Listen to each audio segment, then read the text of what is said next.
Question from you guys, inshallah ta'ala? Anyone from the massive audience? Okay, I'll take one from brother over here, inshallah. My question is for you. I'm a new Muslim. Just took my a shot about a month and a half ago. I just lost my job about a week ago, and that's been really tough for me.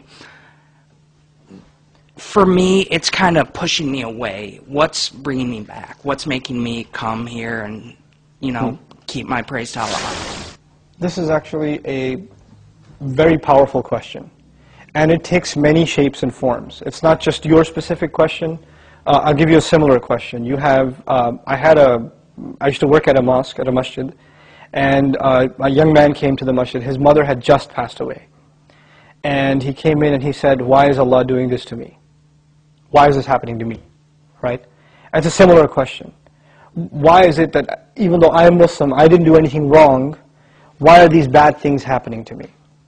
The issue here, the fundamental issue here is our definition of what is good and what is bad.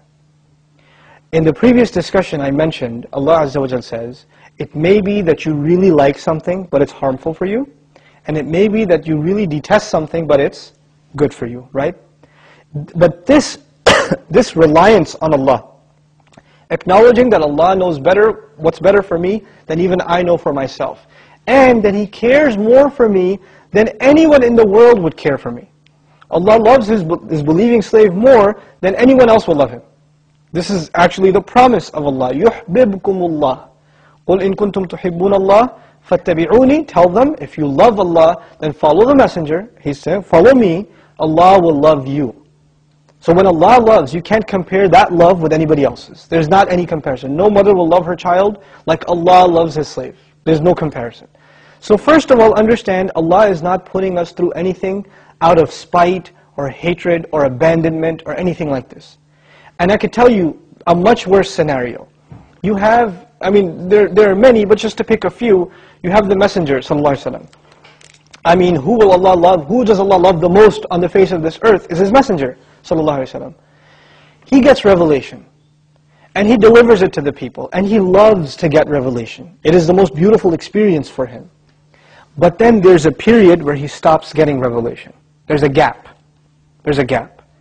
And the people who he constantly invites through revelation, they say, so nothing new today? What's going on? Running dry? Oh, your Lord doesn't like you anymore? They start taunting the Messenger sallallahu alaihi wasallam. They start taunting him and hurting his feelings, really deeply hurting his feelings. And still no revelation is coming, no revelation is coming. Now imagine the sense of concern and the fear. Maybe Allah is in fact disappointed with me. Maybe I did do something wrong. Allah reveals consolation and He says, مَا وَدَّعَكَ رَبُّكَ وَمَا قَلَى. Your Lord didn't abandon you. Your Lord didn't bid you farewell. And He didn't leave you aside. He's not displeased with you either. So Allah sent him consolation. The first thing to note, for a believer who's in distress, in worldly distress, your real consolation is in the Qur'an. You read the word of Allah sincerely, and you will find counsel in it. You will find advice in it. You will find comfort in it. You will find the struggles of those who suffered much more than you, and Allah helped them. Like for instance, take the story of Yusuf alayhi salam. We just look at it as a story, we don't see the power in it. I mean, imagine a kid, an 8, 9, 10-year-old kid, being kidnapped by his own brothers and being thrown in a well in the middle of the woods and being left alone. Can you imagine the terror this child is going through? Subhanallah. And then that same child being sold off as a slave in a different country with apparently no chance of getting back with his father. No chance of getting back to his family. This is a horrible, horrible tragedy. If you hear about something like this in our times, some kid was left in a well, right? How deeply disturbed would you and I be, right? Because that's real to us. But when we read the story, we say, yeah, I know what happened to Yusuf. He was thrown in a well, and then the caravan came, and it's just a story to us. But this really happened. And it's a horrible tragedy. And then this man gets sold off as a slave, and then for something he didn't even do, what happens next? He gets thrown into prison for multiple years in a jail with a bunch of criminals, obviously with criminals. It's not like he's living in a nice neighborhood, right? So now, and we read bits and pieces of his story, but even they're powerful enough to shake us up. But yet, what does Allah say? وَاللَّهُ غَالِبٌ عَلَىٰ أَمْرِهِ. This is a very powerful phrase, and it's a recurring theme in Surah Yusuf.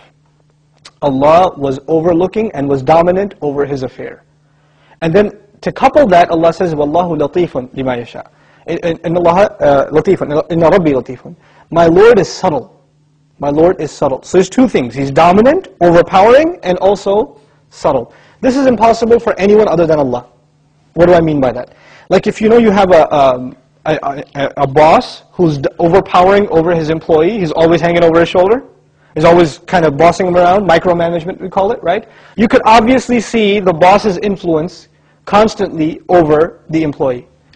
And if a boss is subtle, laid back, takes a back seat, he works in a subtle way, then he's in his office, he may be watching, but he's not letting anybody know that what's going on, he's subtle.